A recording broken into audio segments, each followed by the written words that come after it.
Hello everyone. कैसे हैं आप सब? आई होप आप सभी अच्छे होंगे। बच्चे, इलेक्ट्रोस्टैटिक्स का पार्ट 1 है ये। इससे पहले मैंने आपको इलेक्ट्रोस्टैटिक्स का इंट्रोडक्शन दिया था और इलेक्ट्रिक चार्ज के बारे में बताया था। चार्ज क्या होता है, उसकी यूनिट्स क्या क्या होती हैं।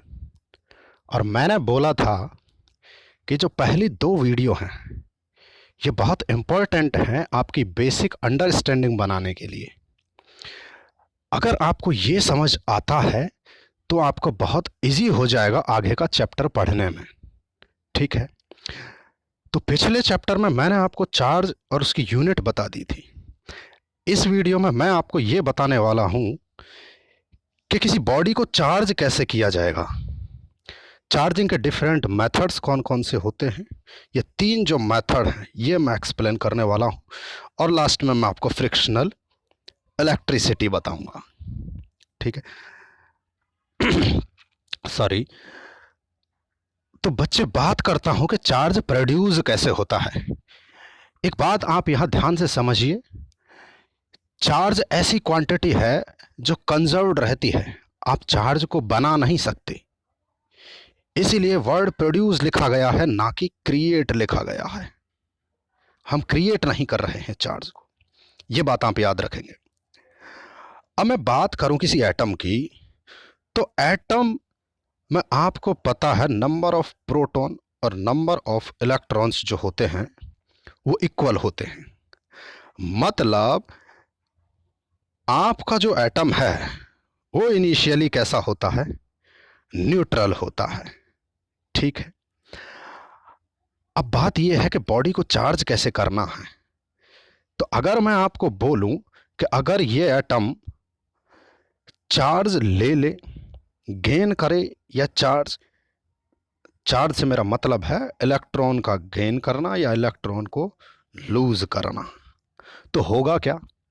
होगा ये कि जब ये इलेक्ट्रॉन लेगा तो इसका नेगेटिव चार्ज ज़्यादा हो जाएगा, और जब ये इलेक्ट्रॉन लूज करेगा तो इसका पॉजिटिव चार्ज हो जाएगा। मतलब जब ये इलेक्ट्रॉन लूज कर रहा है तो इसका जो नंबर ऑफ प्रोटॉन है वो बढ़ जाएगा इलेक्ट्रॉन से। फॉर एग्जाम्पल मैं आपको बोलूं कि मान लीजिए इसमें 10 प्रोटॉन थे और 10 ही इलेक्ट्रॉन थे, और एक इलेक्ट्रॉन यहां से निकल गया तो ये 9 इलेक्ट्रॉन रह गए। अब ये जो 9 इलेक्ट्रॉन हैं 9 प्रोटॉन को न्यूट्रल करेंगे, मतलब एक प्रोटॉन एक्स्ट्रा होगा, तो ये बॉडी कैसी चार्ज हो जाएगी? Positively charge. ये बहुत बेसिक सी बात है, ये बात आपने केमिस्ट्री में पढ़ी होगी, 10th क्लास में इलेक्ट्रिसिटी जो चैप्टर था वहां पढ़ी होगी। ठीक है, इसी तरह मैं अगर बात करूं इलेक्ट्रॉन गेन करने की, मैं बोलूं कि ये जो एटम था, ये एटम इलेक्ट्रॉन गेन कर रहा है, तो इस एटम में जो नेगेटिव चार्ज है वो बढ़ जाएगा। जितने इलेक्ट्रॉन इसने लिए होंगे उतना चार्ज एक्स्ट्रा होगा, मतलब ये जो बॉडी है वो कैसी चार्ज हो जाएगी? नेगेटिवली चार्ज्ड हो जाएगी।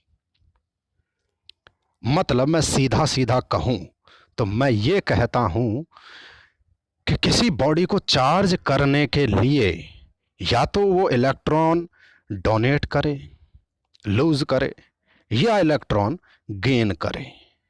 अगर वो गेन करती है तो वो पॉजिटिवली नेगेटिवली चार्ज होगी, और अगर इलेक्ट्रॉन लूज करती है तो बॉडी पॉजिटिवली चार्ज होगी। अब बात यह है कि कैसे कैसे इलेक्ट्रॉन गेन या डोनेट किए जा सकते हैं, उनको बोलते हैं methods of charging. Number 1 method आप देख पा रहे हैं वो है चार्जिंग बाय फ्रिक्शन। बच्चे, मैं बात करूं फ्रिक्शन की, रब करने की, यहां लिखा है कि दो बॉडीज हैं और उनको लेके एक दूसरे के साथ रब किया गया है, और उस रब करने की वजह से इलेक्ट्रॉन्स का ट्रांसफर हुआ है। Electron takes place, transfer of electron take place from one body to another body.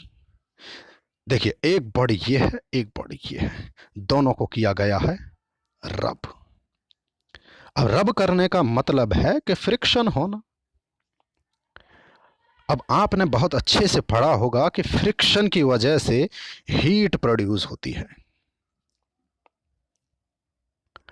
अब ये बात आपको पता होनी चाहिए कि किसी भी मैटर में इलेक्ट्रॉन जो होते हैं वो लूजली बाउंड होते हैं। अगर इलेक्ट्रॉन्स को सफिशिएंट एनर्जी मिल जाए, ध्यान से सुनिएगा ये बात, अगर इलेक्ट्रॉन्स को सफिशिएंट एनर्जी मिले तो वो अपने सरफेस को छोड़ देंगे, मतलब वो एक बॉडी से दूसरी बॉडी में मूव कर जाएंगे। तो फ्रिक्शन से हीट आई और हीट मिलते ही इलेक्ट्रॉन्स क्या हो गए, जंप कर गए। ये बेसिक कॉन्सेप्ट है फ्रिक्शन का। अब हम क्या चाहते थे, हम यही चाहते थे कि इलेक्ट्रॉन एक बॉडी से दूसरी बॉडी में चले जाएं। अब यहां से इलेक्ट्रॉन यहां जाएगा तो जहां से जाएगा वो हो जाएगा पॉजिटिवली चार्ज्ड, और जिस बॉडी में जाएगा इलेक्ट्रॉन वो हो जाएगी नेगेटिवली चार्ज। इसके लिए दो एग्जाम्पल मैं आपको बताता हूं। ये बहुत इस इलेक्ट्रोस्टैटिक्स के बेसिक स्टार्टिंग के एक्सपेरिमेंट्स हैं ये जो आप देख रहे हैं। पहला एक्सपेरिमेंट जो ग्लास रॉड का है, जो सिल्क के साथ उसको रब किया जाना है, ठीक है। तो जब इन दोनों को रब किया जाता है, ये ग्लास रॉड को सिल्क के कपड़े से रब करना है, तो होता ये है कि जो ग्लास रॉड के इलेक्ट्रॉन हैं वो निकल के कहां जाते हैं, सिल्क में। अच्छा, आप सोच रहे होंगे कि इसके इलेक्ट्रॉन इसमें क्यों ना चले गए, तो मैं बताता हूं। इलेक्ट्रॉन को चाहिए एनर्जी निकलने के लिए। अब बात यह है कि किस मटेरियल के इलेक्ट्रॉन को कम एनर्जी की रिक्वायरमेंट है। जिस मटेरियल के इलेक्ट्रॉन को कम रिक्वायरमेंट होगी वो इलेक्ट्रॉन पहले निकलेंगे। तो रब करने से जो हीट प्रोड्यूस हुई उसमें ग्लास रॉड के इलेक्ट्रॉन को कम हीट की रिक्वायरमेंट थी बाहर निकलने के लिए, इसलिए वो जंप करके यहां आ गए इसमें। इसलिए ये ग्लास रॉड हो गई पॉजिटिवली चार्ज्ड और ये सिल्क क्लॉथ हुआ नेगेटिवली चार्ज्ड। ठीक है बच्चे, अगर मैं आपको हिस्ट्री बताऊं तो बात यह है कि इस एक्सपेरिमेंट के बाद जिन जिन बॉडीज का चार्ज ग्लास रॉड के जैसा था उन सबको पॉजिटिव चार्ज नाम दिया गया। इसके बाद में दूसरे एक्सपेरिमेंट की बात करूं तो वो था प्लास्टिक रॉड को कैट के फर से रब करना है। इस डायग्राम में देखिए, ये कैट का फर है और ये है एक रबर या प्लास्टिक की रॉड। इसकी जगह आप वूल भी ले सकते हैं, ठीक है। तो इसमें जब रब किया जाता है तो जो इलेक्ट्रॉन का ट्रांसफर होता है वो होता है इस कैट के फर से इस रॉड में, और इसीलिए ये प्लास्टिक की रॉड कैसी हो गई है, नेगेटिवली चार्ज्ड हुई है, और कैट्स फर है वो पॉजिटिवली चार्ज्ड हुआ है। तो मैं वापस से एक हिस्ट्री की बात बताता हूं कि जिन भी बॉडीज का चार्ज इस प्लास्टिक रॉड के जैसा था उन सबको नाम दिया गया था नेगेटिव चार्ज। तो कभी आपके दिमाग में ये बात आए कि पॉजिटिव और नेगेटिव चार्ज कैसे नाम दिए गए, इलेक्ट्रॉन ही नेगेटिव नाम क्यों है, इलेक्ट्रॉन पॉजिटिव चार्ज क्यों नहीं है, तो याद रखिएगा ये सिर्फ एक कन्वेंशन है, इसमें कोई खास लॉजिक नहीं है, कोई कॉन्सेप्ट नहीं है। चीजें डिस्कवर हुई और उसके बाद उनके नाम दिए गए, ठीक है। स्टार्टिंग में इनको कुछ और नाम दिया गया था, उतना सब आपको पढ़ना नहीं है। बेंजामिन फ्रैंकलिन ने उसके बाद इन दोनों को पॉजिटिव और नेगेटिव चार्ज कहना ज़्यादा अच्छा समझा, तो हमारे लिए स्टडी इजी हो गई पढ़ने में, ठीक है। ये पहला मेथड था चार्जिंग बाय फ्रिक्शन। सेकंड जो मेथड है वो है चार्जिंग बाय इंडक्शन। इसमें क्या होता है बच्चे, एक चार्ज्ड कंडक्टर, ये जो दिखाई दे रहा है आपको, पॉजिटिव देख रहे हैं आप, इसको पास में लेके आए, कांटेक्ट में नहीं ला रहे हैं बच्चे, ध्यान रखिएगा। पास लेके आया जाता है एक इंसुलेटेड कंडक्टर के, ठीक है। इंसुलेटेड का मतलब है ये जो कंडक्टर है वो किसी और कंडक्टर के कांटेक्ट में नहीं है, अगर कांटेक्ट में होगा तो इसका चार्ज वहां पे ट्रांसफर हो जाएगा, ठीक है, इसलिए ये इंसुलेटर है। अब देखो हुआ क्या, क्योंकि ये पॉजिटिवली चार्ज है इसलिए ये पॉजिटिव चार्ज इसको रिपेल करेगा और इस एंड पे आ जाएगा। ये पॉजिटिव चार्ज इस नेगेटिव को अट्रैक्ट करेगा और यहां आ जाएगा इसके पास, इस एंड पर, ठीक है। इसी को कहते हैं इलेक्ट्रोस्टैटिक इंडक्शन। अब इसके बाद करना क्या होता है वो देखिए। इसके बाद करना ये है, जैसे ही ये हुआ, ये चार्ज यहां आ गया और ये चार्ज यहां आ गया, ठीक है। तो ये जो एंड था, इस एंड को किया गया है बच्चे ग्राउंड। ग्राउंड करने की वजह से ये जो पॉजिटिव चार्ज था वो सारा ट्रांसफर हो गया, बाईपास हो गया किसमें, अर्थ में, ठीक है। और सिर्फ इस कंडक्टर के पास क्या बच गया है, ये नेगेटिव चार्ज बच गया है। ये इस एंड पे है क्योंकि अभी इस रॉड को हमने हटाया नहीं है। इसके बाद क्या करना है, इसके बाद ये जो रॉड थी ये वाली, इसको हम रिमूव करेंगे, और जैसे ही हम इसको रिमूव करेंगे तो इसका ये जो नेगेटिव चार्ज है पूरी बॉडी में यूनिफॉर्मली डिस्ट्रीब्यूट हो जाएगा, क्योंकि नेगेटिव चार्ज है, आपस में रिपल्सन होगा तो अपने आप को दूर कर लेंगे, तो एक यूनिफॉर्म डिस्टेंस पे डिस्ट्रीब्यूट होगा। तो इस तरह से हमने पॉजिटिव चार्ज, पॉजिटिव रॉड का यूज़ किया और बॉडी को नेगेटिवली चार्ज कर दिया। सिमिलरली अगर किसी बॉडी को पॉजिटिवली चार्ज करना होता तो ये रॉड जो हमने ली है इसको हम नेगेटिव लेते, ठीक है। ये सेकंड मेथड था। अब मैं थर्ड मेथड की बात करता हूं जो है चार्जिंग बाय कंडक्शन। इसका मतलब है कि हमको दो कंडक्टर को कांटेक्ट में लाना है। एक चार्ज्ड कंडक्टर है ये वाला, ये अनचार्ज्ड कंडक्टर है, ठीक है। हमने क्या किया, इन दोनों बॉडीज को, दोनों जो कंडक्टर स्फीयर थे इनको कांटेक्ट में, यहाँ पे ये कांटेक्ट नहीं हो रहा है तो मैं इनको ज्वाइन करा देता हूँ, ठीक है बच्चे, याद रखिएगा ये कांटेक्ट में है, ठीक है। चाहे आप वायर से कनेक्ट करिए या फिर दोनों को फिजिकली कांटेक्ट करवाइए, सेम बात है, ठीक है। तो जैसे ही इनको कांटेक्ट में लाया तो हुआ क्या, ये पूरा पॉजिटिव चार्ज था, तो पॉजिटिव अपने खुद के रिपल्सन की वजह से दोनों कंडक्टर में यूनिफॉर्मली डिस्ट्रीब्यूट हो गया। बच्चे याद रखिएगा, ये क्वेश्चन करने के लिए बहुत इंपॉर्टेंट बात है कि जब आप दो कंडक्टर को कांटेक्ट करवाते हैं तो चार्ज दोनों कंडक्टर्स में यूनिफॉर्मली डिस्ट्रीब्यूट होता है खुद के रिपल्सन की वजह से। पढ़िएगा इस बात को जो लिखा हुआ है, ठीक है। इसके बाद करना क्या है, हम दोनों स्फीयर को कर देंगे अलग अलग, सेपरेट कर दीजिए। तो देखिए 3 प्लस यहां दिख रहे हैं, 3 प्लस यहां दिख रहे हैं, इसका मतलब चार्ज यूनिफॉर्मली डिस्ट्रीब्यूट हो गया और दोनों स्फीयर हैं वो अब क्या हैं, चार्ज हैं।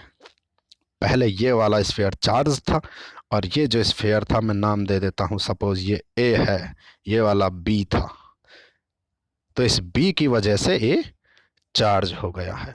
ये आपका तीसरा मेथड था किसी बॉडी को चार्ज करने का, ठीक है।